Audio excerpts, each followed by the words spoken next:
Nem toda guerra começa por ambição. Algumas começam simplesmente porque alguém tocou naquilo que Deus protege. Quando reis entram em guerra, é Deus quem decide de que lado ele está. No mundo antigo, 4 reis poderosos do Oriente, liderados por Kedorlaomer, formaram uma aliança invencível. Eles avançavam como uma tempestade de areia, varrendo reinos e subjugando cidades inteiras. Em seu caminho estavam 5 reis da planície, incluindo os de Sodoma e Gomorra. Eles tentaram resistir, mas a força da Aliança Oriental era esmagadora. As cidades da planície foram saqueadas e seus habitantes levados como prisioneiros. E no meio daquela tragédia estava um homem que não tinha parte na guerra. Ló, o sobrinho de Abraão. Ele vivia em Sodoma e, quando a cidade caiu, ele, sua família e todos os seus bens foram capturados. Ló não estava envolvido em uma guerra espiritual, mas acabou sendo engolido por uma guerra física que ele não escolheu. Às vezes, as batalhas dos outros nos alcançam, não por nossa culpa, mas por causa de onde escolhemos viver. A notícia viajou rápido. Um sobrevivente correu pelo deserto e finalmente chegou às tendas de Abraão, que vivia em paz. O mensageiro caiu aos seus pés e disse as palavras que mudariam tudo. Ló foi levado. Abraão poderia ter dito: bem, eu avisei Ló sobre Sodoma. Ele fez a escolha dele. Poderia ter pensado: o que eu posso fazer? São 4 reis e seus exércitos. Eu sou apenas um pastor. Ele poderia, com toda razão, ter dito: não é meu problema. Mas essa não é a mentalidade de quem anda com Deus. A Bíblia não registra um momento de hesitação, apenas uma decisão firme e imediata, porque quem vive sob a aliança de Deus não abandona os seus. A lealdade de Abraão não era baseada na conveniência, mas no pacto. Ele sabia que Ló era sua família, sua responsabilidade. Então, o que Abraão faz? Ele não tenta negociar, ele reúne seus homens. E aqui está um detalhe impressionante.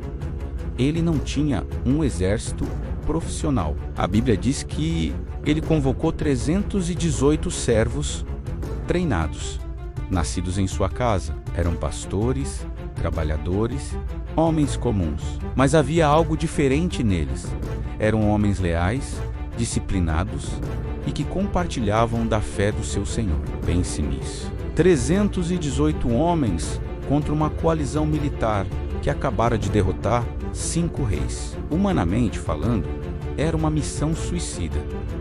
Mas Abraão não estava olhando para os números. Ele confiava na promessa do Deus que o chamou. Ele fechou suas mãos em oração e partiu. A estratégia de Abraão foi brilhante, guiada pela sabedoria divina. Ele esperou a cobertura da noite. Sob o manto da escuridão, ele se aproximou do acampamento inimigo. Os reis vitoriosos dormiam, confiantes, celebrando sua conquista. E então, o caos irrompeu. Abraão dividiu seus homens em grupos menores e atacou por vários lados simultaneamente. O som de espadas e gritos criou um pânico avassalador. Os exércitos, pegos de surpresa, pensaram que estavam sendo atacados por uma força muito maior. Reis que antes comandavam com autoridade, agora fugiam em desespero. Quando Deus entra na batalha, a lógica humana se desfaz. No meio da desordem, Abraão e seus homens foram direto ao alvo. Resgataram Ló, sua família e todos os cativos. Recuperaram todos os bens. A vitória não foi parcial, foi completa, absoluta e milagrosa. Mas a história não termina aí. Na volta para casa, acontece um dos encontros mais misteriosos da Bíblia. Uma figura enigmática surge. Melquisedeque, rei de Salém, que significa rei da paz e sacerdote do Deus Altíssimo. Ele não traz uma espada, ele traz pão e vinho, um símbolo de sustento e aliança. Então, ele abençoa Abraão, mas preste atenção nas palavras dele. Bendito seja Abrão pelo Deus Altíssimo, que possui os céus e a terra. E bendito seja o Deus Altíssimo, que entregou os teus inimigos nas tuas mãos.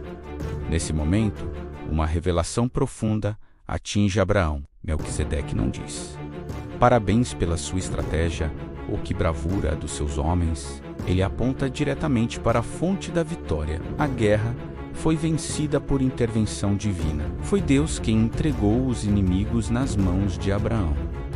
E qual é a resposta de Abraão? Ele entrega o dízimo a Melquisedeque, a 10ª parte de tudo. Este não era um ato da lei, que ainda não existia.